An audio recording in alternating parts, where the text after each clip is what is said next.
All right. Blessed afternoon, everyone. I am Sandino Soliman, Executive Director of the Caucus of Development NGO Networks, or CODE NGO.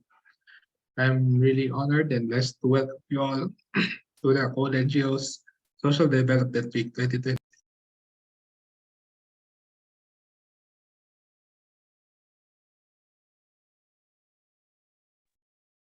Great, and welcome once again to our Social Development Week 2023 with the theme Facing the Impact of Climate Change on Sustainable Development.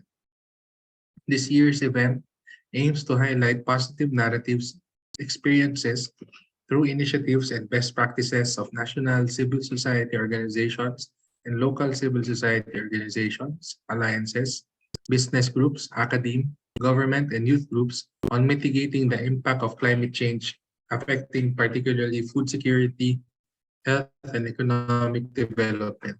And we need to make informed decisions not only on the face of the impacts of climate change, but also on how to live sustainably. And for this session, medyo kakaiba tayo kasi we'll relate to an actual experience and yung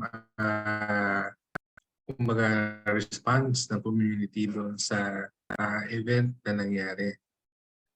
But before that, let me introduce yung magiging topic for the day. So it's all about yung how we in Code NGO and yung members ng Code NGO work together in many different advocacies but come together on a common advocacy, and that's local governance. And in fact, we have EU supported project that covers 15 municipalities. So this is the session, lessons from local governance and responding to calamities.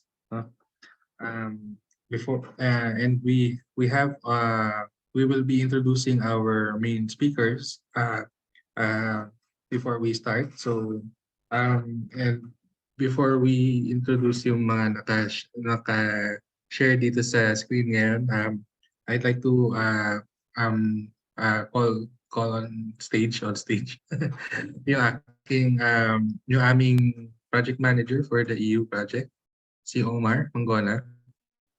Omar, can you greet our viewers here in Zoom and sa live? And yeah, hi everyone. Good afternoon po. I'm Omar hi, Mangona, Omar. project manager for your project. Thank you. All right, thank you. Sige. So we'll hear from him also. And now I'll introduce yung ating share ng kanila naging experience. So mamaya din papakilala siya fully, pero ito ay isang siya ba yung president o yung member ng People's Council sa Nauhan, Oriental Mindoro, si Rosana Cabral.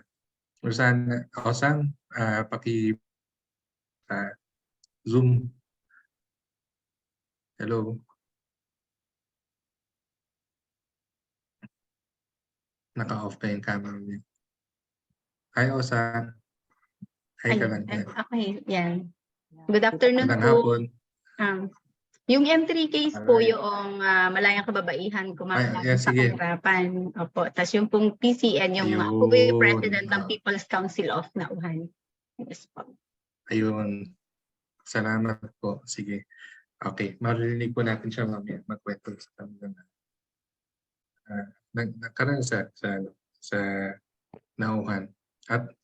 And lastly, but not the least, andito rin si Doris Melgar, yung president ng People's Council sa Calapan City. Hello po. Ay, magandang hapon po sa lahat ng naka-tune in dito sa ating pong celebration ng Social Development Week ng Code NGO. Welcome po kayong lahat. Filsa po ako. Thank you, Atido. Filsa Network. Thank you po. Sige. So, yun po ang ating kasama ngayong hapon. pagkwento sila sa kanilang experience, paano nare-relate yung kahalagahan ng local governance sa pag-respond sa mga sa mga issues and concerns sa climate change. So, kung narinig nyo, si Ate Doris, binanggit niya yung PhilSA. Yung PhilSA ay isa sa mga networks ng Code NGO, members ng Code NGO. Yung nakikita niyo kanina sa introduction, 12-member networks kasi yung Code. Tapos, kung meron kaming consortium projects na ginagawa, tulad nun na merong project na supported ng European Union, nagkukol kami for interest sa mga members at kung sino yung interesado and willing and able, sama-sama po kami gagawa ng isang project that is one of that addresses one of our common advocacies. So, isa sa mga common advocacies namin ay participatory governance, which I'll get to in a moment. Pero yung pag-implement nga ng project ay through our members. So, dun sa 15 municipalities, merong 5 na participating na member networks. Yung PhilSA is one. And then the Coalition of Bicol Development, yung Western Visayas Network NGO, of Social Development NGOs, at saka yung MinCode, Mindanao Coalition of Development NGOs. Pati yung isang member ng Central Visayas Network of NGOs, yung Bohol Association of NGOs or BANGO. Yun. So, yun yung 5. Tapos, sila din kasi meron sila kaya mga members. So, yung PhilSA, yung member, isa sa mga members nila, yung mga organizations nila, Doris at sa kanila OSA. So, I'll share a few slides lang kung bakit sa amin, sa Food NGO Network ay mahalaga yung local governance. No? And then later on, si Omar will share more about yung EU-funded project namin. Okay. So, just to give you a visual, no, kung ano yung mga ginagawa sa local governance. This is yung practice ng participation because we are given open spaces and we know that mahalaga na may boses yung ating mamamayan sa pagpaplano at paglalagay ng budget sa mga programa ng lokal na pamahalaan. And even sa national level, important yun na may participation yung people. Kasi sila yung mas nakakaalam talaga kung yung nangyayari sa kanilang lugar. Sila yung nakakapag-identify kung ano yung issues and concerns na talagang kailangan i-address. At may weight yon sa decision making dapat ng government. So dahil nga nandun siya naka-enshrine sa 1987 Constitution at mas na paliwanag pa dun sa local government code, nandun nakalagay doon na meron provisions and legal basis for people's participation. And dun sa local government code, meron mga mandated na councils that are participated by private sector or the NGOs and people's organizations. So yun yung Health Board, School Board, Peace and Order Council, at yung Local Development Council. At yun yung mga councils na yun, at yung mga CSOs na natutulungan ng mga iba't ibang networks tulad ng Food NGO para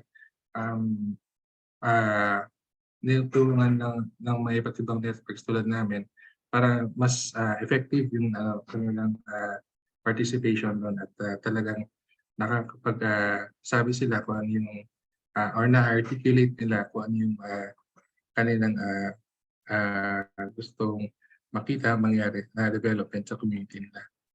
And then recently, merong i-explain din mamaya siguro ng ating mga presenters na merong memorandum circular na pinaikot yung the Department of Interior and Local Government on establishing people's councils. May example na tayo ng people's councils way back when. Yung ang isang pinakasikat na example is yung sa Naga City People's Council. Pero even after that, may iba't iba ng mga people's councils na nabuo even before yung paggawa ng memorandum circular na ito, which is around 2021, if I'm not mistaken, or 2020. Pero so na yun, may memorandum circular na yung DILG to establish yung People's Council and invite yung mga CSOs in the municipality to be part of the People's Council. Yeah. So this is another way of parang participating in the local governance where itong council ito can be the venue to talk about the issues and concerns the ordinary citizens, community members, and have it be part of the programs and projects of the local government. Finally, there is the Seal of Good Local Governance, also a program of the DILG, pero now enacted as a law. And still yung DILG yung main na nagpapatakbo ng program, and it gives the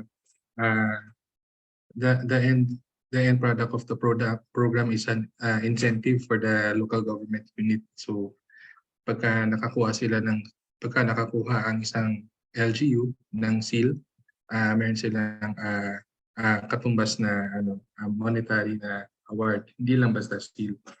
Pero yung seal also looks at yung parang how the local government is being efficient in different areas. So yung sa financial area, good housekeeping, solid waste management, for example, disaster response. And ito, kinuha namin yung Code NGO na saw this opportunity na may ganitong program to be part of the parang yung pag-plan and pag-budget ng isang local government. Together with the CSOs that are there, yung CSOs can help.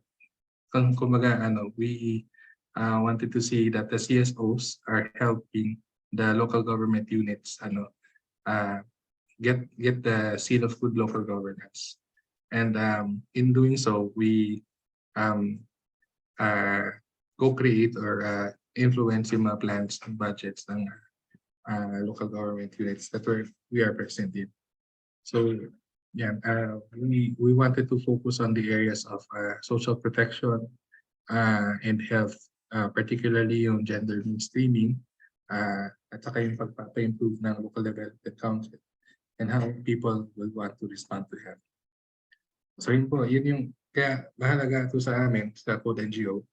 So and with the support of the European Union, thankfully we underwent a 3-year project. So now after that, I'll turn over to Omar to talk more about the EU project of Code NGO. Thank you, Kadino. So I'll just share my screen. Yeah, hi. Good afternoon, everyone. I just would like to introduce myself first. I'm Omar Mangona, the project manager for this particular project that is funded by the European Union. So it's called Citizen Monitoring, promoting accountability and governance in health and social protection. But before we delve into what the project really is all about, we really need to know what first is the reason behind why this project was proposed to the EU in the first place. Na-mention na ni Kuya Dino earlier that we have what we call the,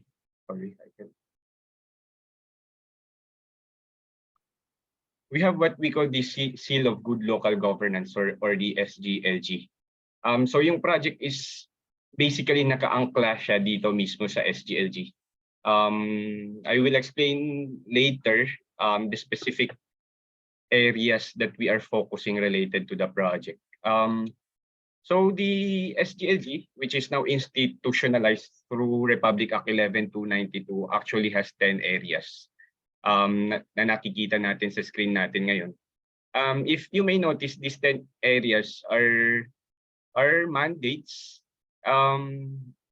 that were entrusted to local government units. So basically, etong 10 areas na to are in layman's term, bare minimum siya sa ating mga local government units. So it is unfortunate actually to note that the national government have to even have this kind of program para lang magampanan ng mga local government units yung kanilang bare minimum. But on the brighter side, however, we should welcome this development or kind of program. Kasi with this, we will be ensured that our local government units will be more inspired or sort of will be more than willing to perform their respective functions and responsibilities in their respective areas of responsibilities. So it is worthy to note that as of 2019, only 22% of local government units or 380 local government units that were able to pass the SGLG criteria standards.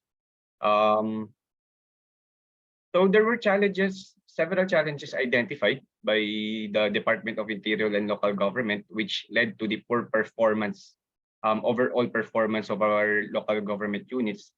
Included among those are the first is poor implementation of local government projects.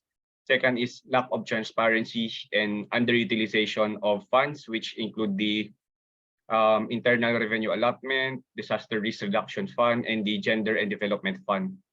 And lastly, for which this project is focusing in, itong weak capacities and support to civil society organizations in monitoring and evaluating local government programs, among other issues, of course.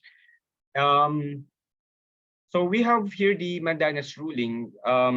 This is actually one of the reasons why Code NGO seems or thought that this project is very much timely, kasi back in 2018, the Supreme Court decided on the Mandanas case, wherein prior to 2020, prior to the present setup, meron tayong tinatawag na internal revenue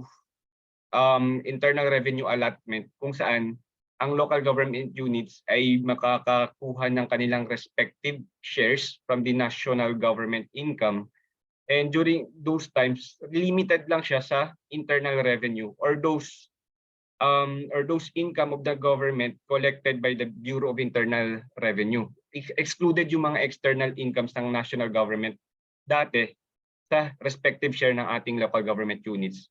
And the Supreme Court said that that Section 17 of the Local Government Code of 1991 basically contradicts the Constitution, particularly Section 6 of Article 10 of the Constitution, which states that the shares of local government units will be those income of the government, of the national government, hindi in-specify whether or not internal revenue lang siya. So that is why this project is particularly very important for us, because with the Mandanas ruling, local government units will have more funds, influence, and power in governing the respective areas of responsibilities. Why the Mandanas ruling matters, as I've said earlier, is because merong substantial increase in local government unit funds. Although data varies, sa reports, pero some government agencies are saying that the funds of local government units increase from a range of 20 to 50%. So that's actually a huge amount, a huge amount of money.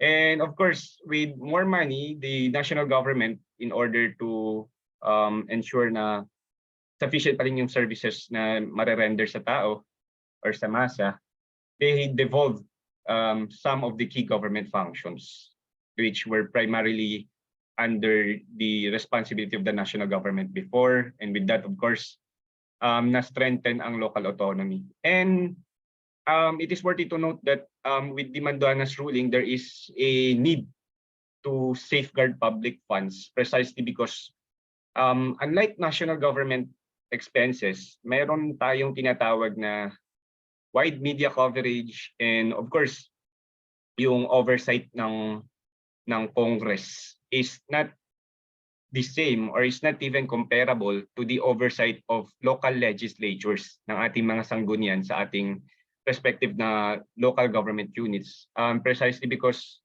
well, we cannot define na meron pa ring political dynasties and that local chief executives have some sort of control over their respective local sanggunian. So that is why this project now aims that the CSOs and community leaders in the selected municipalities are able to hold their local governments accountable against SGLG standards and to influence their LGU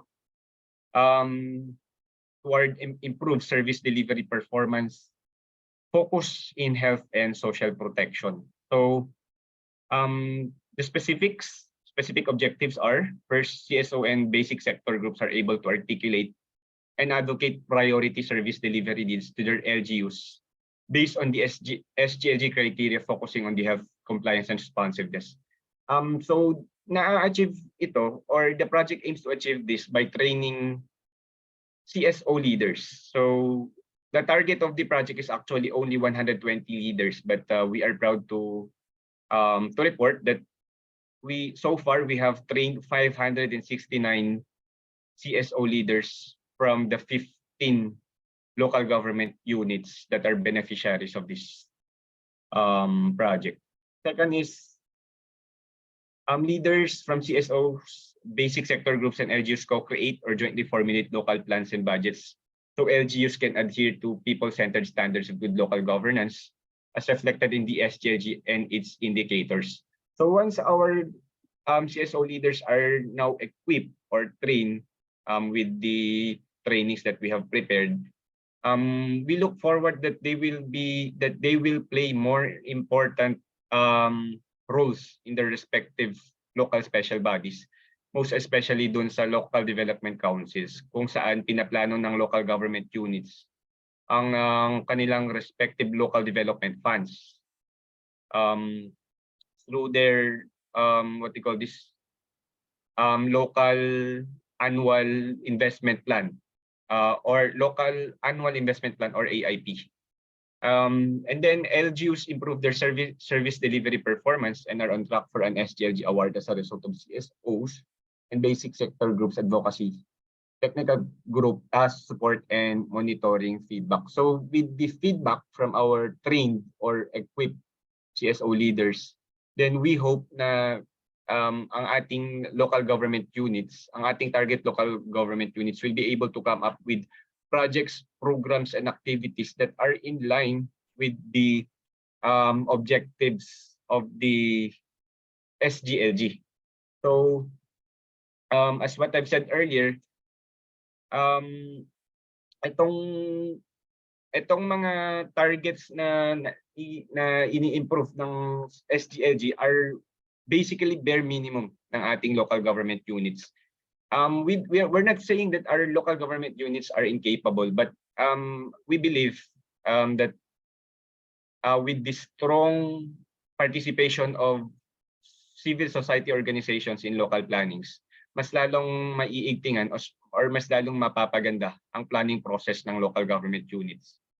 as what Kuya Dino mentioned earlier, if our local government units will be awarded with the SDLG, several opportunities will also follow. A lot of funding opportunities aside from the monetary award that is given by the ILG doon sa mga nanalong local government units. Marami ding what they call this side benefits. Like for example, national government agencies will be more enticed to invest in infrastructure and other projects doon sa mga local government units who have proven that they are financially stable and transparent sila when it comes to spending their respective local government funds. It is also worthy to note that with our civil society organizations now trained, mas lalong magiging or our citizens watch when it comes to government expenditures will be more enhanced. So I think that's the short, just a short overview of what the project is. Thank you. All right. Thank you very much, Omar. I'll just add to what Omar mentioned kasi familiar din ako sa project. And thank you very much for the overview of the project goal, project outcomes, and project outputs. And the municipalities covered include 3 municipalities in Oriental Mindoro. Yeah. So this is where we're going to. Kasi just this year, we experienced an oil spill doon sa Oriental Mindoro. And this happened during the implementation of the project. Kasi this project is ongoing until next year, 2024, this will end. Pero the oil spill happened during the time that the implementation of the EU project is ongoing. Yeah, so now I'd like to invite the president of the People's Council, and she'll also introduce herself later. In Nauhan, Oriental Mindoro, one of the EU project sites of Code NGO. So please help me welcome si Rosana Cabral. Rosana, so let's give a Zoom clap for Miss Rosana. Ayan, okay. Yes, So, take it away. okay, good afternoon po. Good afternoon po sa lahat ng nandito sa meeting na ito. Ako po si Rosana Cabral. Yung M3 case, Malayang Kababaihan Kumakalaban sa Kahirapan, yun po yung kinabibilangan kong CSO organization. And ako po yung bagong elect na president ng People's Council of Nauhan just recently po.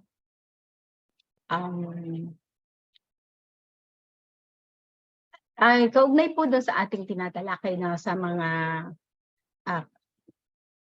empowered civil society organizations, sasabi ko po na ang People's Council of Nauhan ay isang totally empowered na civil society organization. At dito po ay naramdaman namin at naranasan kung paano naging empowered ang People's Council of Nauhan matapos kami makaranas ng isang napakabigat na problema sa aming bayan ng Nauhan. Ito po ay alam na alam po ng lahat ang nangyari pong oil spill na naganap noong February 28, 2023. At dito po ay mabigat ang dinanas ng bayan ng Nauhan na hindi namin inaasahan. Malaki po ang impact sa unang-una po ay sa local economy. Pangalawa ay lalo't higit po ay sa mga residente. At yung buong kabuuan po ng bayan ng Nauhan. So dito ay makikita natin na kailangan na sama-samang gumalaw ang buong bayan. Hindi lang po yung mga nakatira sa coastal barangays, kundi yung lahat po ng residente sa aming bayan. Dito po ay naranasan namin talaga na halos ay kumakain kami ng walang ulam kasi yung aming mga isda hindi namin pwedeng kainin. So doon po naapektuhan yung aming mga mangingisda dahil hindi sila pwedeng manghuli ng isda. Lalo na po yung talagang ang source of income ay ang panghuhuli ng isda. Nandiyan din po na yung ang bayan po kasi ng Nauhan bago yung oil spill, ito ay maraming beaches. Malakas po ang aming tourism industry. Pero dahil nung magkaroon na po ng oil spill, sobra pong nanibago lahat.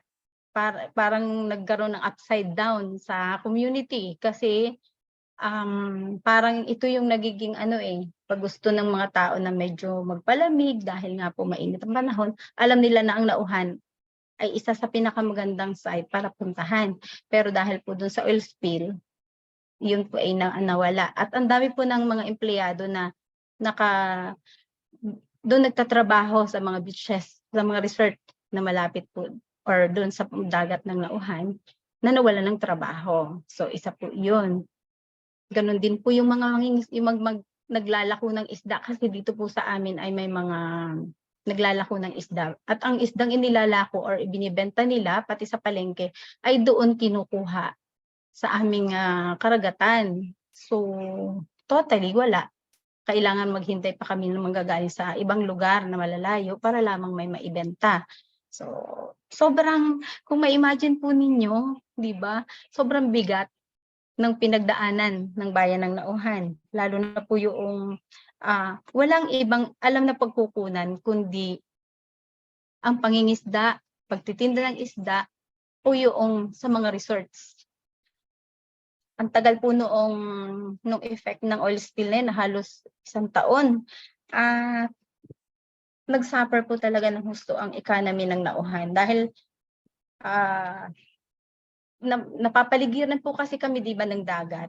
Napapaligiran po. So yung majority po talaga ng mga tao ay lalo na po doon sa tabing dagat ay doon nakadepende. Ano po ba yung ginawa ng mga tao na may mabubuting kalooban at mga sino po ba ito? Ang amin pong unang-una po ay ang aming munisipyo. Ito po yung naging daanan ng mga daluyan ng mga tulong na nagmumula sa iba't ibang agencies. Marami naman po talaga yung willing at talaga naman gumawa ng paraan na kami ay matulungan. Nandiyan po ang DOLE, nagkaroon po ng tupad program na hanggang ngayon po ay patuloy pa rin pong isinasagawa upang matulungan na magkaroon ng hanap buhay ang mga nawala ng source of income. Yung DSWD po, nagkaroon ng pamimigay ng food packs. Mayroon din po silang mga assistance na ibinigay. Nagkaroon ng monitoring ang DOH para malaman ang kalusugan ng mga tao na apektado po ng oil spill. Ganon din po ang BFAR, ang DNR, patuloy ang monitoring nila. Mayroon silang patrolling doon sa tabi ng dagat, sa baybay dagat. Kaano din po nila ang mga Philippine National Police kasi bawal nga po kaming pumunta sa tabing dagat noon. Bawal talaga kahit lihitin mo kang taga Nauhan, hindi pwedeng lumapit sa tubig na sa dagat dahil nandun po ang langis. Ang mga katulad ko po na mga civil society organizations, tapos yung po mga pangkaraniwang mamamayan po ng Nauhan ay nagtulong-tulong din po sa pamamagitan ng pag-iipon ng mga empty bottles. Inipon po yung empty bottles at yun po ay ginagamit para kumapit to yung mga langis. Mayroon din pong nag-ipon ng mga coconut husk kasi maganda po siya maka-absorb ng langis. Yun, dahil noong panahon pong yun ay tag-ani rin, yung anihan. So may mga dayami at nag-ipon din po ang mga nasa barangay at yun ang dinala sa dagat para mas mabilis. So makikita po doon yung pagtutulungan ng bawat isa. Hindi lang nakadepende sa mga nasa mataas na pwesto o kung sino man yung mga makapangyarihan, kundi hanggang sa kaliit-liitan pong miyembro ng society ay involved. Dahil ganun din naman po na talagang lahat ay involved dun sa effect ng oil spill. Ang CAF Code sa pamamagitan po ni Tita Doris ay nag-abot ng tulong din at ito ay kasama po ng People's Council of Nauhan. Nagkaroon po kami ng distribution ng potable water doon sa mga affected barangays, sa mga residente po ng Nauhan. So, yun po ay bagaman at simpleng bagay lang pero napakalaking tulong po sa mga mamamayan. At dito po ay masasabi natin na sa hinabahaba po ng panahon at sa tagal noong oil spill effects, mararamdaman natin na ang mga tao, talagang ang mga Pilipino ay yung nakaka-adapt sa sarili nilang pamamaraan. At dito po ay natuto ang mga taga rito sa Nauhan na nung pandemic ng itong tawag dito? Itong natapos nating pandemic na nagtanim na kami ng halaman, naging parang na siya, naging continuation po yung pagtatanim para ma-sustain yung kakulangan sa mga pagkain dahil nga hindi naman din masyado kami makabili ng mga mahal na mga pagkain or hindi rin available. Kung mayroon mang pambili ay hindi available. So, yun, nagtanim, nagkaroon ng mga backyard na sarili at yung sa halip na bibilhin pa yung mga gulay-gulay ay namumuti na lamang po sa sariling puno. So, yun po. At doon po sa implementation nitong mga projects ng gobyerno, yung mga dumarating po na mga assistance para sa mga affected communities ay ang People's Council of Nauhan ay involved din po. Kami po ay nakamonitor din, kasama po namin sa pamamagitan po ng Municipal Planning Office. Lagi pong ini-involve ang People's Council of Nauhan, lagi pong represented para alam natin kung ito ba ay talagang nakakarating sa mga nangangailangan, kung ito ba ay talagang napapakinabangan ng mga totoong dapat na makatanggap. So yun po, mai-assure po natin na involved ang civil society organization sa mga ganitong pagkakataon. At dumating din po dun sa point na dumating ang Vice President dito, sama rin po, nagpunta din po dito ang ilang senador. Lagi pong represented rin ng civil society organization yung mga event na ganoon para malaman kung tama po ba na makikinabang talaga ay ang mga taong nangangailangan. So, masasabi po namin ng People's Council of Nauhan na sa awa naman po ng Diyos ay unti-unti na kaming nakakasurvive at sa tulong at awa ng Panginoong Diyos. Pangalawa po ay talagang hindi naman po pinababayaan ng national government. Ang provincial government po ay talagang nagbuhos din po ng assistance at hanggang ngayon po patuloy na tumatanggap ng assistance yung mga taong apektado. At ito po yung nagiging tuntungan nila para mas mabilis na makaahon sa sobrang bigat na pinagdaanan.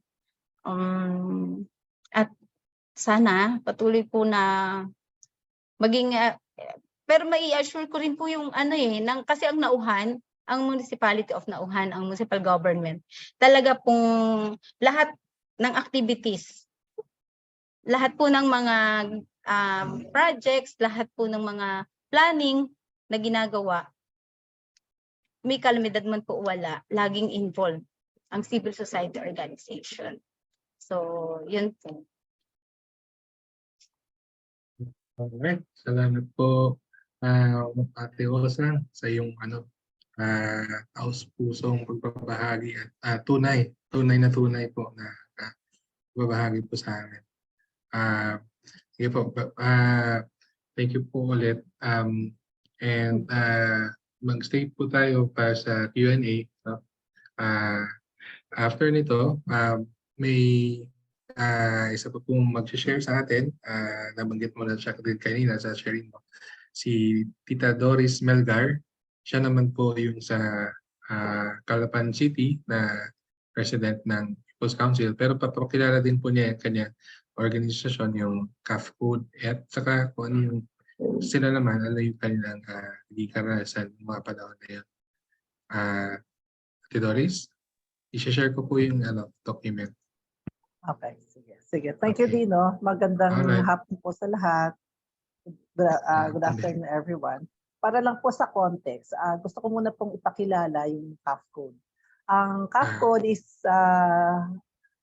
ibig sabihin nito is Kaunsayan Formation for Community Development, and we are based in Calapan City and duly registered with the Securities and Exchange Commission. CAFCODE on the national level, we are a member of Code NGO through PhilSA, PhilSA network kami. For the local network, CAFCODE is an active member of the ABSNet, the SWD accredited CS.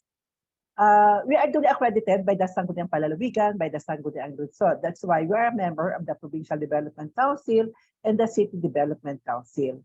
And for now, last February 23, CAFCODE, yours truly, was elected as president of the People's Council through secret ballot. So for 34 years, CAFCODE implemented different kinds of projects in partnership with different international development organizations, humanitarian missions, foundation, local NGOs, and national government agency, to name a few, DTI and DILG. Ano ba yung mga programa namin? Ano nagbibigay sa amin ng mandato to implement different programs and different projects? We are into environmental stewardship, so we are very active on anti-mining advocacy here in Oriental Mindoro. We are also engaged in transparency, accountability, and good governance. We are into socio-economic development program. We are into women and children. And lastly, we are into interweaving and cooperation, so network building po. So yun yung very big, brief background of our organization. We would like to please, next slide, please. Next slide, Omar. Okay. So gusto ko pong ikwento rin at magkaroon ng kwenta yung ating People's Council. Una, sinasabi ni Omar kanina, nito lang pong March 2022,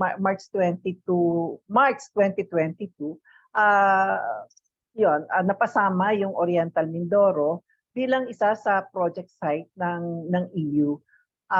Ito po ay in partnership with PhilSA. Actually, PhilSA po yung project holder at yung CAFCODE po ang implementor on the local level.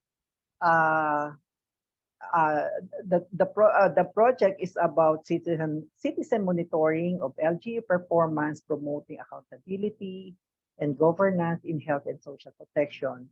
Yeah, that's what I said through Code NGO and PhilSA. The sites for Oriental Mindoro is the municipality of Baco, Calapan City, and the municipality of Nauhan. That's why sila Osang bilang People's Council ay partner natin dito sa project na to. Pero ang Calapan City, we are inspired. We are inspired by the experience of Nauhan on how they formed the People's Council.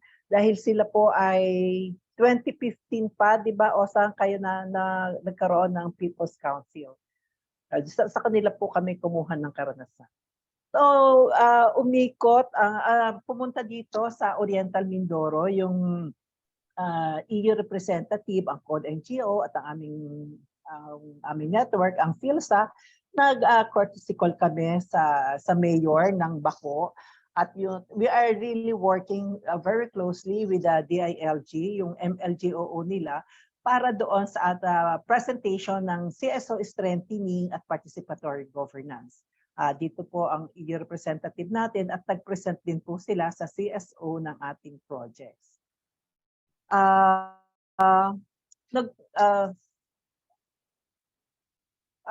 Nagkaroon din tayo ng mga project orientation dito po Mayor Malu ng Calapan City. Ito ang ano po yan, that was July 2028. Nung nag-execute po tayo ng Memorandum of Understanding with the presence of Ms. Stephanie Carret, the Program Manager of Delegation of the European Union to the Philippines. So po, may picture po tayo. The signing was held at the Convention Center of the Calapan City. Ito pong katabi ni Dino na naka-white ng long sleeve, yun po yung city mayor. Ang ka-MOU po ng City Mayor ay ako bilang project implementer. Witness po sila Dino at saka sila. Yan po yan. Yung naka-blazer ng black, siya po yung DILG Operation Manager sa Calapan City. Kasama din po natin dito yung ito pong naka-orange na isa ay ito po yung legal officer. Yung mga nagtayo dyan, yung Vice Mayor, kausap po ni Mayor, at saka member ng Sangguniang Paniso.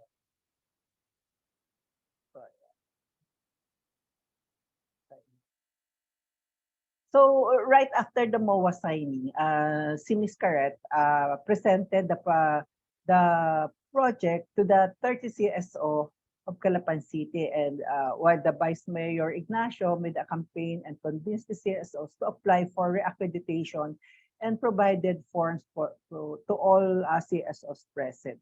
Kasi di ba, new administration, newly elected officers sila, so we need to renew or to reaccredit the CSO. So talagang massive po yung campaign na ginawa natin. At tayo sa CSO ay we provided several CAP building, we provided workshop, we provided technical assistance, nag hands-on talaga tayo para matulungan ang ating CSO in preparation ng mga dokumento para muling ma-accredit. Dahil mas mahirap yung pag-comply ngayon. Maraming idinagdag yung sangguniang panlunsod at may kanya-kanyang sariling forma. Kaya in-assist nating mabuti lahat ng CSO. At ang nakakatuwa dito, naging productive. Naging productive ang ating campaign for reaccreditation.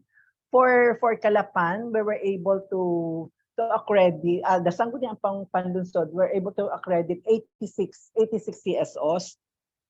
Sa Nauhan, 80 plus, 84, at sa Baco is 40 plus, 41.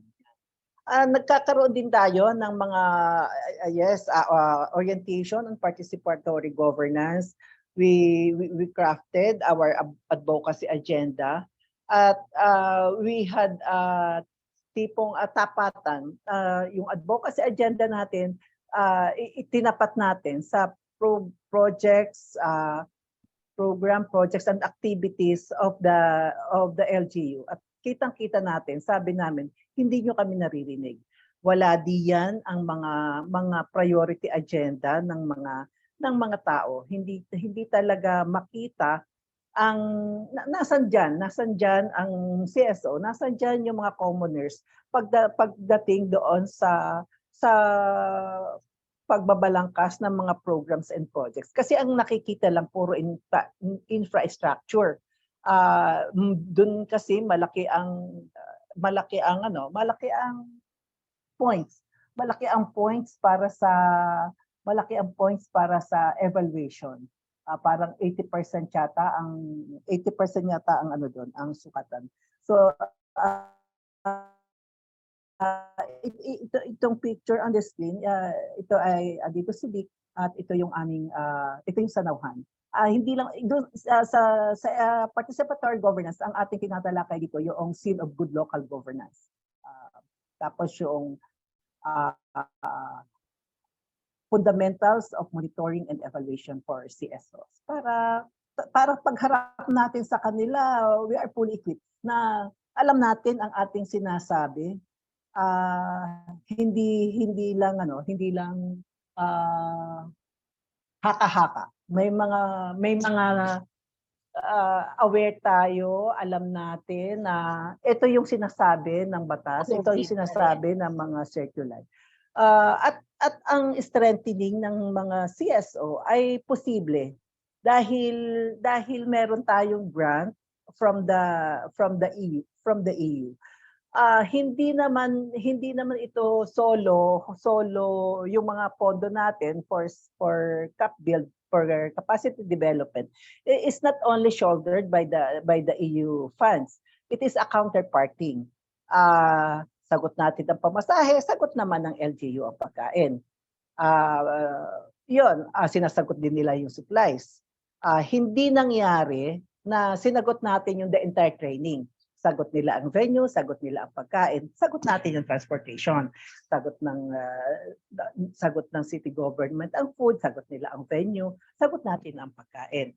Sa Nauhan, sagot nila ang venue, sagot nila ang food, sagot natin ang transportation. Kasi yung mga CSO doon sa Nauhan malalayo at pa-interior yung kanilang munisipyo kaya hindi siya accessible talaga sa Jain. Sa Baku naman, sagot nila ang pagkain, sagot nila ang venue, sagot natin ang transportation.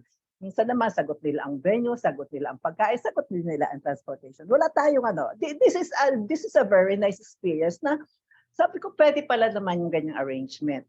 Hindi natin solo lahat. Ito yung magandang engagement, magandang experience natin na engagement with the LGU. This is part of strengthening of CSO at siguro yung the art of bargaining. At saka yung friendship na na-establish natin sa mga chief executive. 86 pala yung CSO sa Calapan na accredited, sa Nauhan ay 85 at sa Bacau ay 41. Yung binabanggit ko kanina, napakaganda yung rapport na establish natin. Yung ating People's Council sa Nauhan, naka-host sila. Ang focal person nila dito, yung kanilang planning officer. They started with 50,000 and now they have 800,000. Yung Bako, may promesa nagre-renovate yung munisipyo at may promesa sa atin si Mayor, bibigyan tayo ng office. At nagsimula ang council doon sa 150,000. Maganda ang mga experience natin doon. Ano ba yung legal basis? Bakit tayo ay gustong-gusto yung People's Council? Kasi may inilabas na memorandum circular ang DILG. Ito ang ating ginagamit sa natungtungan para sabihin natin legal ang People's Council. Nauna na ang NAGA for the formation of People's Council, nauna na ang Nauhan, at tayo dito sa Calapan at sa Bako ay ginawa natin.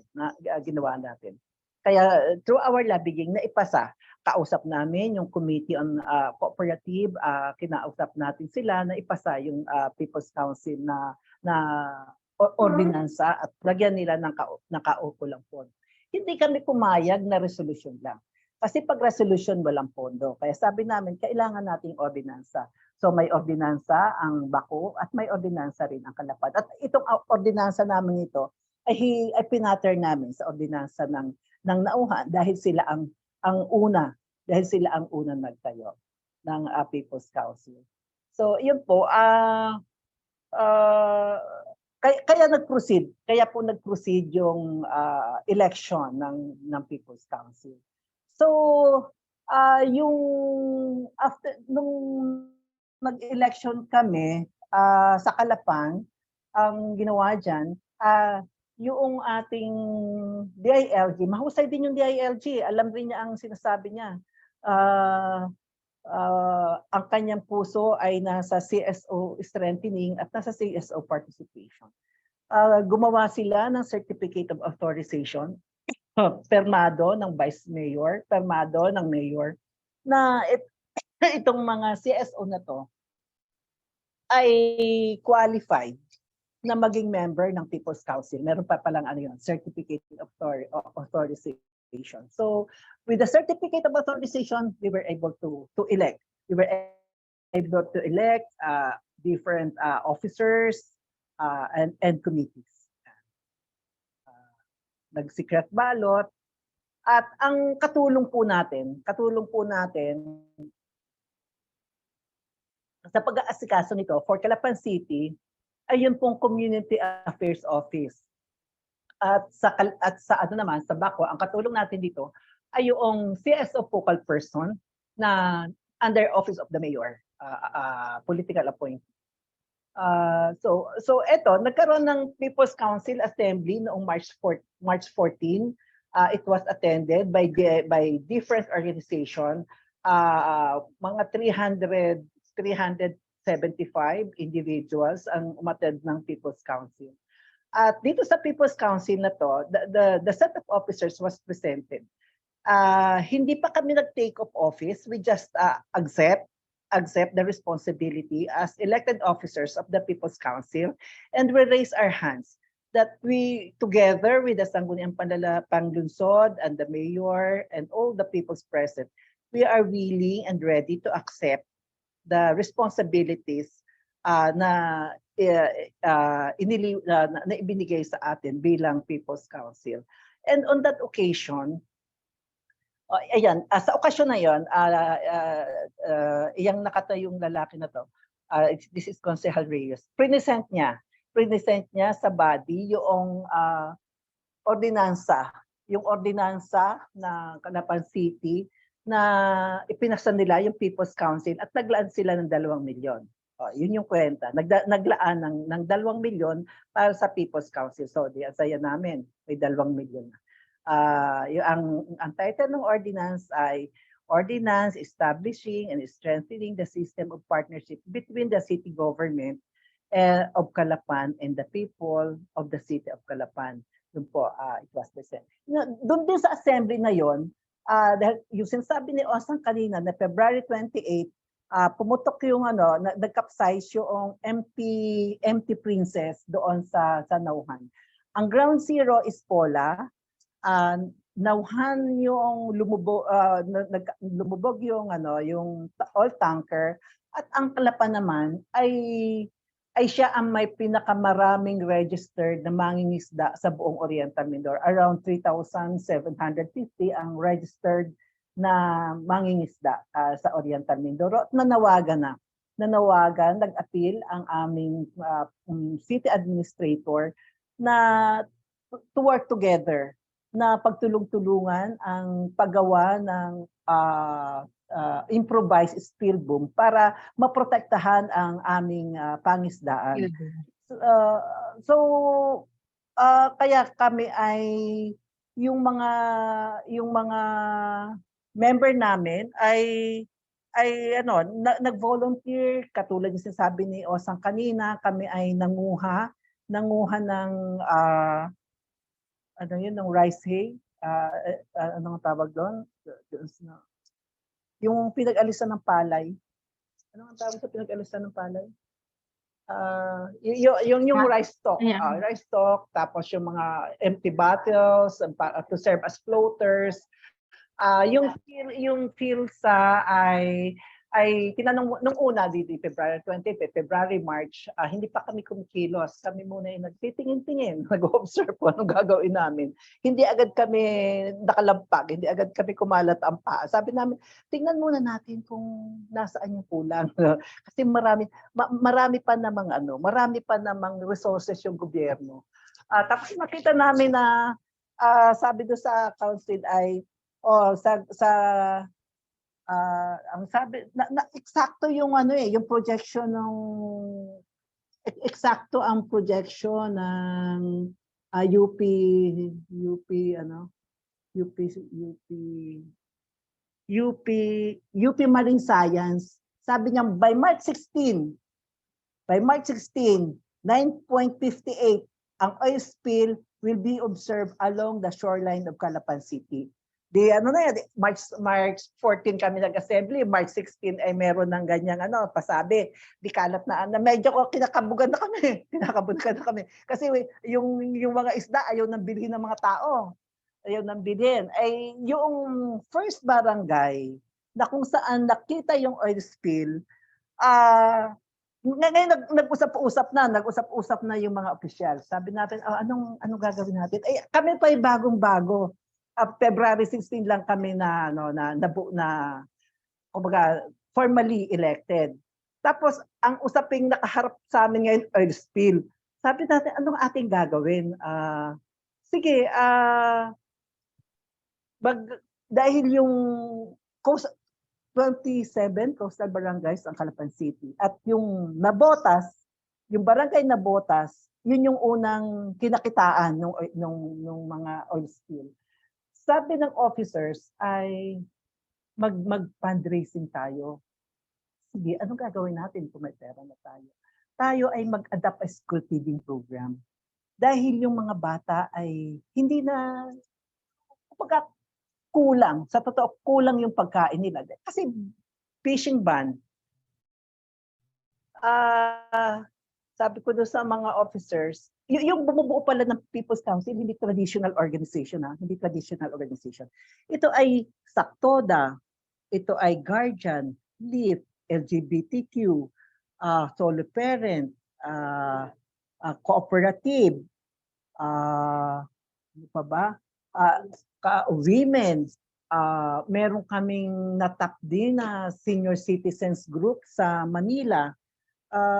Kumbaga hindi ito yung mga alam nating organisasyon na mataas yung kamalayan, hindi ganoon. Ito yung mga organization na mga simpleng organization pero empowered at maayos naman sila. Sabi ko doon sa Guardian, tsaka doon sa LIF at tsaka doon sa isang women organization, kayo ay mag-coordinate sa barangay, ayusin niyo anong kailangan at mag-uusap tayo, magkano, ilan ang bata, at tayo mag-start sa fundraising. So, kasi may nagko-coordinate at kami ay gumawa ng appeal, gumawa kami ng appeal letter. Inuna namin yung aming mga kamag-anak, inuna yung mga kaibigan, yung mga kaklase, yung mga ka-network natin.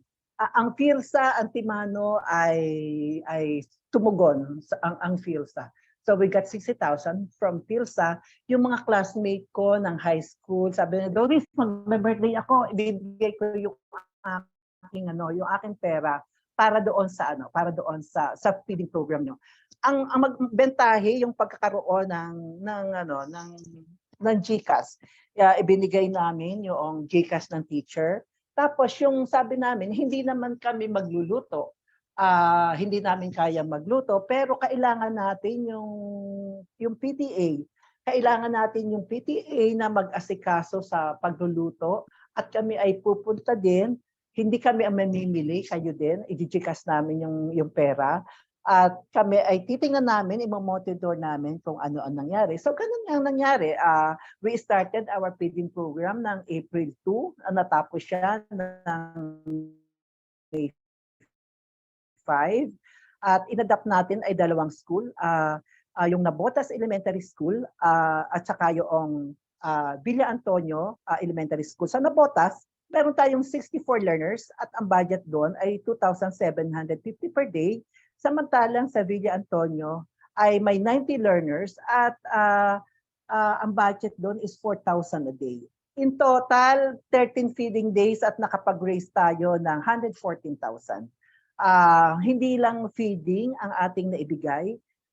Yung isang organization nag-inisponsoran niya lahat ng tsinelas ng mga bata from kinder to grade 6. Dahil nung pumunta kami doon, nakita ko yung bata, sabi ko, Tita Edna, tingnan mo yung ating isang learners. As in kakalahati yung tsinelas. As in kakalahati. Sabi nung isa, naririnig namin, bakit kakalahati yung tsinelas? Kasi yung nanay ko, hindi na makapagtinda ng isda. Ang tatay ko hindi makahuli ng isda, hindi ako maibili ng tsinelas.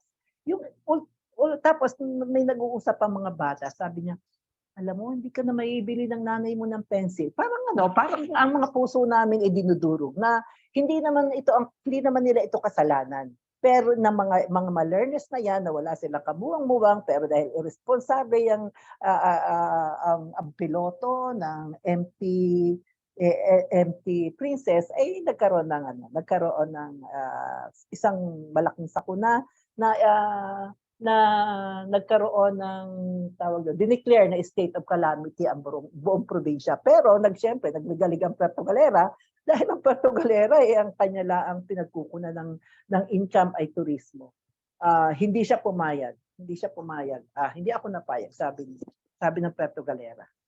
So yun, kaya kami naka-raise kami ng 114,000. At natutuwa kami dito dahil yung city government, kailangan namin ng shuttle, kailangan ng shuttle ng mga volunteer, ng mga organization. So pipick upin lahat yung mga volunteer para pagpunta dun sa barangay. Kasi nga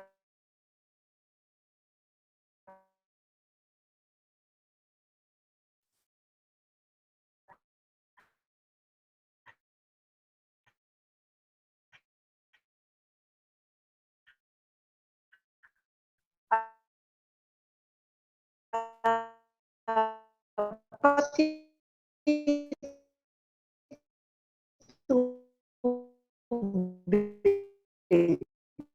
dinadala namin dahil yung pudi sila. Naku. Patay tayo dyan.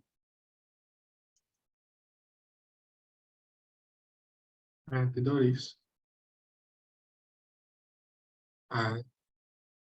Okay. I think na-disconnect po ang ating Tita Doris. Nandun naman siya eh. Diyan pa siya.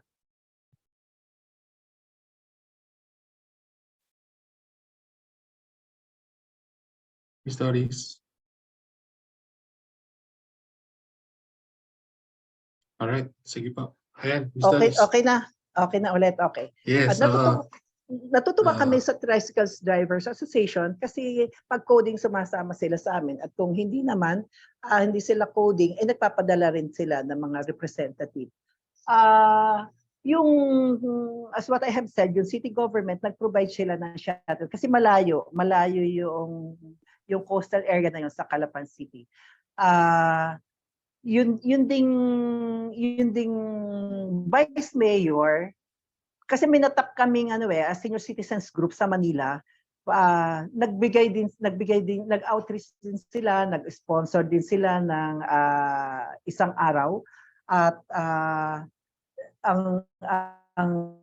nag-sponsor din ang vice mayor ng breakfast at saka lunch para doon sa mga senior citizen.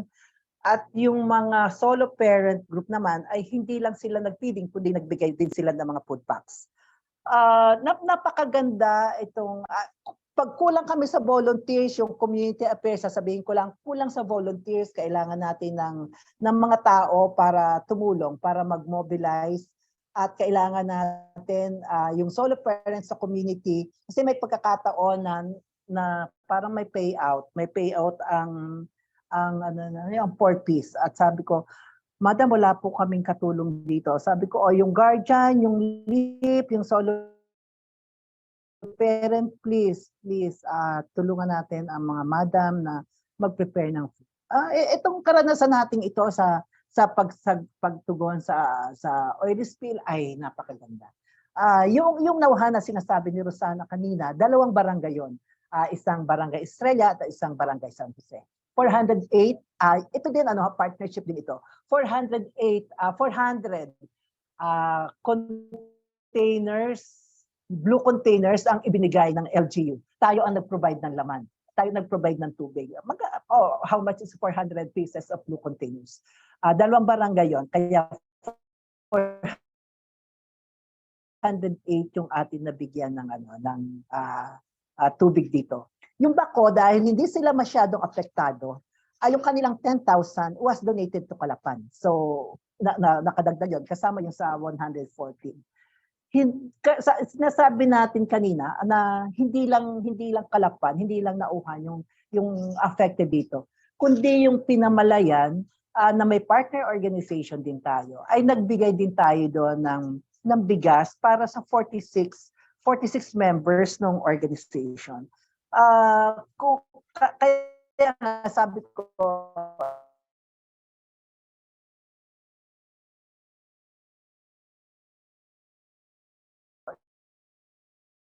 Mahina ang signal. Yes, ma'am.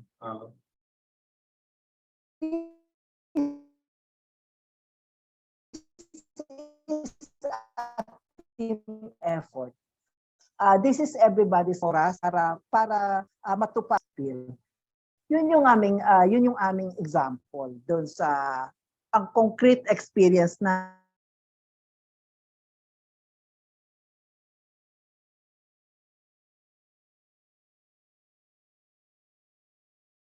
So iyon, yun ang ating kung mag-aalis ako ng yun ang ating concrete example Yes, sa pagtugon sa oil spill dito po sa Calapan City. For the 3 project sites. Ako gusto ko pa rin ituloy na hindi kasi nga itong effort natin sa oil spill ay hindi naman natin magagawa kung hindi natin kapartner ang local government at yung full support ng members ng council. Yung different organization who are members of the council. After our oil spill response, tsaka pa lang nag-take ng oath of office yung People's Council ng Calapan sa mayor noong June 16. At noong July 17, natutuwa kami dahil dun sa full council meeting, kaming mga CSO ang nag-approve at nag-adapt ng proposal at hindi ako pumayag. Hindi ako pumayag na yung 2 milyon na inilaan sa People's Council ay hindi ko makita doon sa AIP. Sabi ng mayor sa akin, Madam, pwede pa tayo mag-usap? Sabi ko, oo naman, ano yan, preparation for tomorrow, for the full council tomorrow. Sabi niya, ako, ipatawag mo muna ang planning, ipatawag mo muna ang budget, at ipatawag mo ang accounting. Gusto ko talaga ma-ensure na yung 2 milyon ay nasa AIP. Okay. So, inadapt na namin yung resolution, meron na kaming 2 milyon. Hindi lang naman yung mga kapatid ganun ka-simple. Sabi after that, kami yung unang batch ng TSO na na-accredit ay 43. At alam naman natin ang accreditation ay tuloy-tuloy. So, nagkaroon kami ng meet and greet doon sa bagong accredited CSO at sinabi ko doon sa DILG, sumulat ako sa DILG na bigyan ulit natin yan ng orientation on participatory governance dahil ang alam lang nila ay kaya nagpapa-accredit is to avail grants, projects doon sa city government. So, nag-round 2 tayo ng CSO orientation ng participatory governance. At natutuwa ako, sinagot ng city government ang pondo, sinagot din nila ang venue at tayo ay nagsilbing speaker para doon. So, tapos dahil may 2 milyon tayong project, budget, hindi naman yung ganun kasimple. Hindi yung ganun kasimple kahit nasa AIP na yan. Kailangan ay siya ay ma-integrate sa budget ng Office of the Mayor. So sabi ko doon sa Community Affairs Officer, sabi ko ganito, kunin mo yung budget mo, kunin mo yung form na ginagamit yung sa budgeting at bibiak-biakin natin yung 2 milyon. So ito yung ito yung kwenta doon sa 2 milyon, dito namin inilaan. Sa project 1, sa mga projects 1.2, sa CapDev 100,000, sa CSO Day ay 350,000, may planning assessment kami 75,000, may ugnayan sa matapat na pamamahala, parang tipong we wanted to learn also from Marikina experience on good governance. So we allotted 75,000 for that. At para sa mga meetings and coordination is 200,000. Itong budget na ito will be for 2024. At least kasama tayo doon talaga sa budgeting. At nakita ko na nakapasok na ito at shoot na ito sa balde. Meron ng 2 milyon ang CSO for Calapan. Tapos ang ginagawa naman natin ngayon, we are accepting proposal para doon sa mga people's organization na ma-avail nila yung 1.2 million. Meron na kaming isang nakasalang pero a-approval sila kung siya ay i-endorse ng full council, i-endorse ng People's Council President. At tinutulungan natin sila sa pag-enhance ng proposal para makita natin beyond approval ay maging sustainable. Sana magtuloy-tuloy ang ganitong partnership natin with the city government, with the municipal government, at with the provincial government. Kasi nga iba ang karanasan natin ngayon. Very maluag, very malaki ang pinto for participation. Kumbaga yung lahat ng mga MLGO o yung mga municipal DILG nila, ano sila? Bukas na bukas sila at kinikilala nila yung CSO participation. Sabi ba alam kayo, kailangan active kayo. Yun napakalaki ng espasyo na ibinibigay sa atin ngayon. Yun yung hindi lang sa local governance, yung maluag tayo, nakaka-implement ng mga kumbaga sa CSO, nakakatuwang natin mga partnership agreement natin sa gobyerno at yung mismong pag sinabi kasi nilang sige, approve na yung budget niyan, meron na kayo nakalaan, pero kung hindi mo susundan yung proseso, wala tayo. Hindi yun mangyayari. Kasi nung round 2 ng CSO orientation on participatory governance, sabi ko, Madam, tawagin mo yung budget. Tawagin mo yung accounting o tsaka yung treasurer. Para kaharap natin yung CSO at may tanong, ay alam natin kung paano sasagutin. Basta lagay ang loob namin na 2 milyon kasi andyan si accounting. Tapos ang sinasabi lang palagi sa amin, Madam, hindi ibibigay sa inyo yan 2 milyon. Alam namin na hindi yan ibibigay sa amin. Ngunit alam namin na may nakalaan na pondo para sa amin at pagka kami magmi-meeting, alam namin na may pondo kaming gagamitin. Alam namin na merong 1.2 million na pwedeng i-avail ang CSO para sa mga projects. Alam namin na meron kaming budget para sa 2 training in a year. Meron sa CSO Assembly, meron tayong budget na 350,000 at pagka kami ay nagpaplano at kami ay nagbabalik tanaw sa aming plano, ay meron kaming gagastusin. Hindi naman gagaling kung saan namin hahanapin, kundi alam namin, kukunin namin ito sa mayor's office. Yun lang mga kasama ang aming mayamang karanasan sa aming engagement with the LGU. Salamat po. All right. Maraming salamat, Tita Doris. At yung isa sa mga mensahe na pulot ko sa kanya ay yung pagkasasama-sama, no? At pagtulungan ng iba't ibang mga sector, government, people's councils, CSOs, private sector sa kung ano man yung mga challenges na hinaharap nila tulad nung nangyaring oil spill sa Mindoro. So muli maraming salamat po, Tita Doris. Ngayon, dito na tayo sa portion ng question and answer. Kaso yung mga natatanggap po natin ay hindi mga question pero mga request actually at saka parang mga comments about sa naging sharing kanina nila Osang at saka nila Tita Doris. For example, kung pwede pa humingi ng recorded na testimony for future projects galing sa SAC Marbel, no? Actually po, ma'am, para din sa lahat, naka-live stream po tayo sa Facebook. So, if ever po gusto niyong balikan itong session, pwede niyo pong tingnan sa Facebook page ng Code NGO, yung Caucus of Development NGO Networks. Hanapin niyo po yun sa Facebook. And then later on, baka siguro post din namin to sa YouTube para sa iba't ibang platforms present tayo. Tapos sabi pa nga niya, we are challenged by the experiences of the two speakers. Hope we can organize our parish workers dun sa SAC, sa Social Action Center, to do the same against open pit mining in our place. Thank you po. Ayun. So, muli, salamat po kay Osa, kay Doris sa kanilang mga sharing.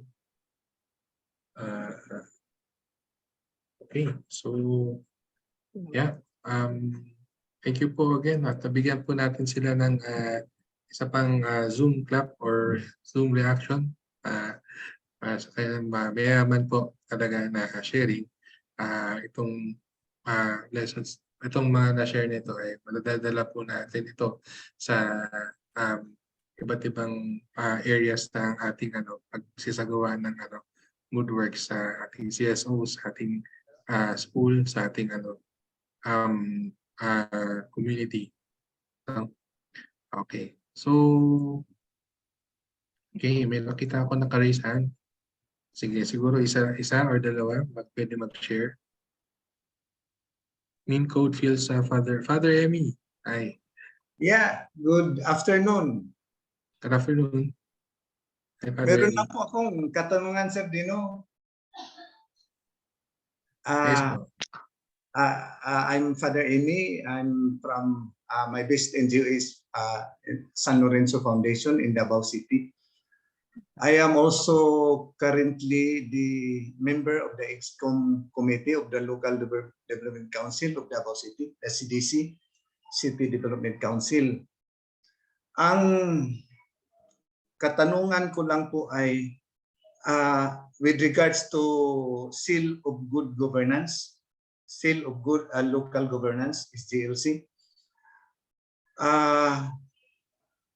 Itong Seal of Good Local Governance po ba ay renewable every year or every term na may ang mayor ay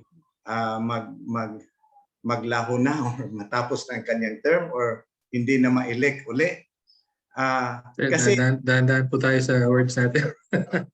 kasi Anyway. Good governance program ng DILG, pero karamihan pag matapos na yung term or mawala na ang isang local government officer or ang mayor or any government officers, magiging mag-iba na naman yung mga department heads.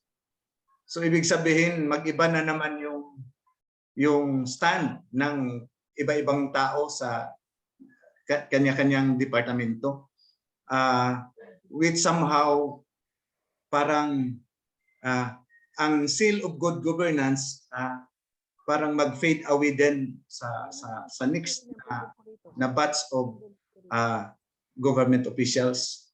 So ang ano ko kasi I suppose Davao City has also received that Seal of Good Governance, pero after that parang hindi na makapasar.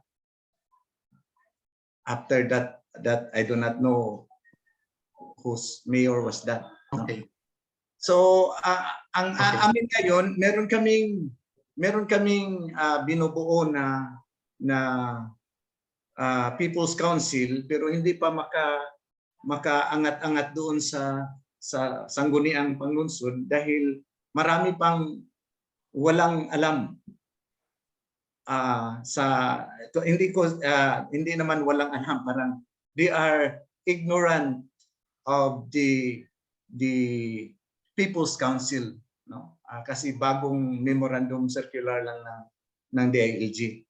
So ang tanong ko po ba ay kailangan bang i-renew ang Seal of Good Governance? Kasi ang ibang mga urbanized cities hindi na kaaya-aya yung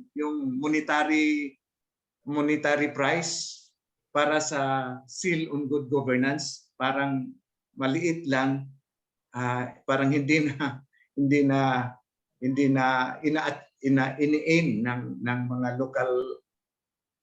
officials na makakuha ng seal of good governance. Kaya nakita ko, kukunti lang talaga ang makakuha ng seal of good local governance. So yun lang po, Sir Dino, ang tanong ko. Am I clear? Hello. Hello. Okay, thank Yes. you. Dino, Thank sagutin you. mo Thank you, muna. Father Emmy. Sige, go ahead po. Mukhang tapos Thank na you siya. po, Father Emmy. Ate Doris, you want to answer Sige, yung ako ang question ni sasagot. Father? Gusto kong sagutin yung sagot ni Padre. Padre, yung pong seal sige. of good local governance, ay yan po ay hindi nire-renew. Yan po ay programa ng DILG at merong mga pamantayan na dapat ipasa. Dapat malampas o maipasa, ma-check sa LGU para sila ay mabigyan ulit ng award para sa seal. Kunwari, kung ang isa diyan ay yung may ang tawag yung waste management, meron gender, at meron silang sa disaster. Ngayon kasama ang tourism, ang museum, mas humihigpit ngayon ang mga requirements para sa seal at nahihirapang i-comply ng LGU ito. Kaya kala mo hindi sila interesado, hindi po nila malampasan. Minsan may mga unliquidated na finances, hindi nila yun matugunan. Kahit po yun ay iniwanan ng previous administration, i-assume ng bagong elected, ng bagong administrasyon ang lahat ng mga weaknesses at mga challenges ng previous administration in terms ng seal of good, para mapasahan po nila yung seal of good local governance. May dagdag ka dito. Okay po. Kopya, mukhang malinaw naman yung sagot na every year siya actually kumaga nag-accredit Validation. every year yung validation. And ayun, I think may tanong din about sa People's Council si Father Emmy. Pero actually, i-recognize din po natin na iba't iba talaga yung context kada syudad, kada munisipyo.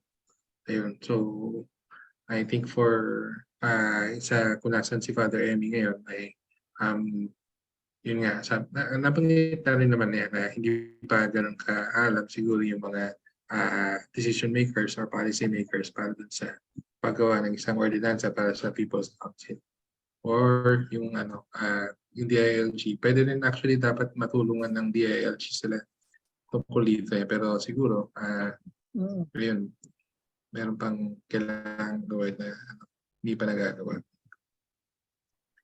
Padre, kaibiganin ninyo yung chairperson ng People's Participation, yung sa cooperative, kaibiganin ninyo. Yun ang mga tip. Yun ang i-coach. Okay po. Yeah. So, tapos meron pong pumasok na tanong sa chat.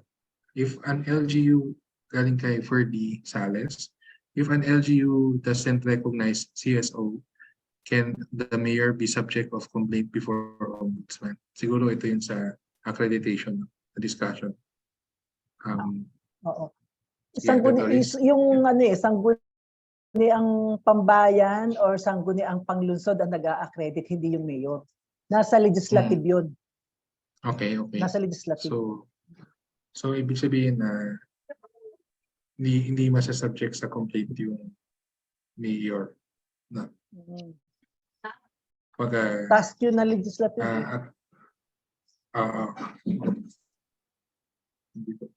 And sa pagkakaalam ko rin, may malinaw naman din na guidelines na pinapalabas yung DILG para sa pag-recognize ng isang CSO sa level ng local government unit. So may criteria naman siya at merong way na para fully ma-recognize yung isang CSO. All right. So okay, I think that's the last question that came in. So again, thank you for all those who commented and asked their questions for today. So we'll ito, bibigay ko lang po yung mga naging highlights ng discussion natin this afternoon. No? We were really talking about yung mga local governance at saka yung pag-respond sa mga effects ng pag-respond sa mga calamities, man-made and natural disasters. Pero people's participation in governance is crucial in aligning sa national and local programs to the actual needs of the communities. This is because people know the issues and concerns that need to be addressed. Yeah, so yan yung mga na-highlight kanina. So yung project na EU supported natin ay hopes to capacitate and empower local civil society leaders in articulating community concerns and translating this into local policies and plans.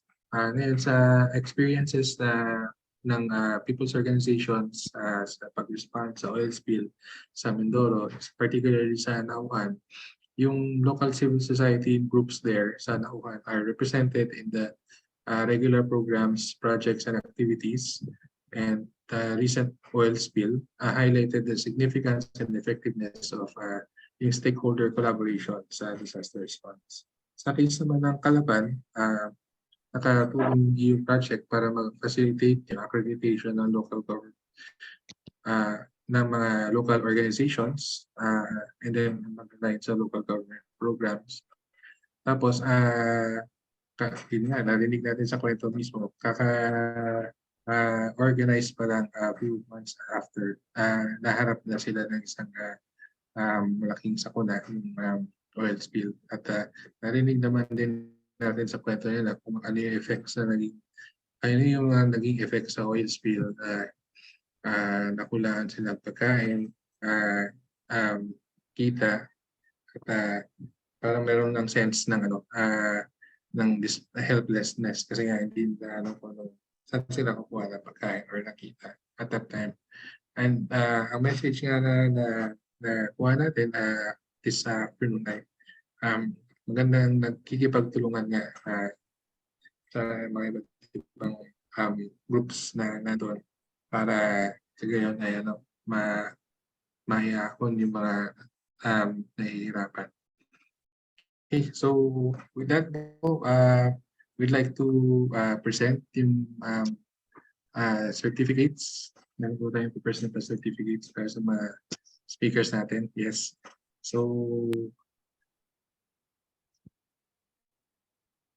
yeah. So, a certificate of appreciation is awarded to Rosana Cabral of PhilSA during the e-talk Lessons from the Local Governance and Responding to Calamities, organized by the Focus of Development NGO Networks. Okay. And then meron din tayong certificate of appreciation kay Doris Nagar. So again, thank you very much for everyone. Before we end this afternoon sessions, may we request all the participants to fill out the evaluation form that will be messaged to you in the chat box for you to claim your certificate of participation for this learning session. Pwede na rin po i-save yung link or copy and paste to and doon yung sagutan.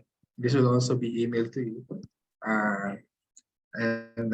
Again, yung ito ay naka-stream live sa Facebook. So if you want to go back to this session, you can search for us Focus of Development NGO Networks sa Facebook.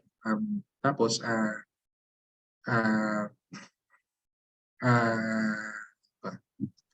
yan. So these 2 days, so ano nga to, part 2 ng Social Development Week, no? And we have completed yung 2 days of online learning sessions. These 2 days gave us a lot of things to think about, but we have more in store for you tomorrow. I'd like to take this opportunity to invite everyone to the hybrid public forum and learning session on October 18. So that's tomorrow.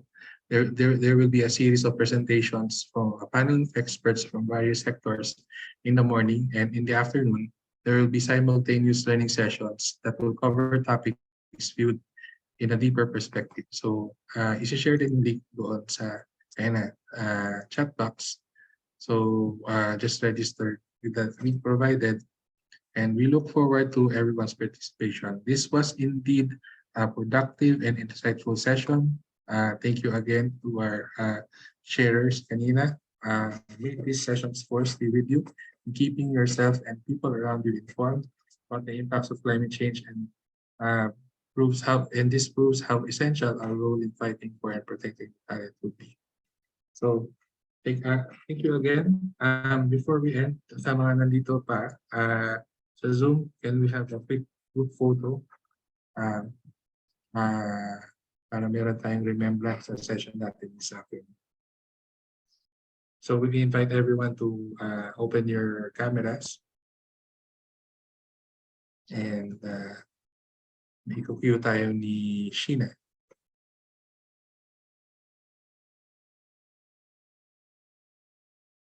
Okay, let's wait for more people to open their cameras. All right, sige. We'll take a photo in 3, 2, 1, smile.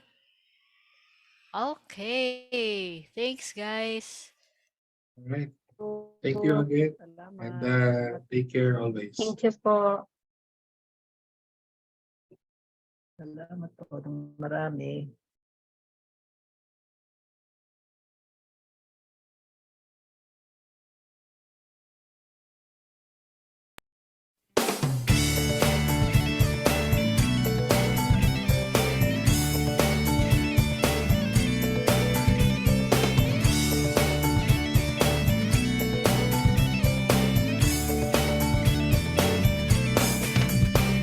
Kung ating susuriin at masusing titingnan, maraming problema ng bayan nagkaroon ng kalutasan.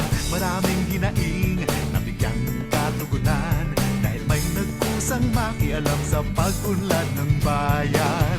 Magugulat ka, di naman sila naiiba. Baka nga kakilala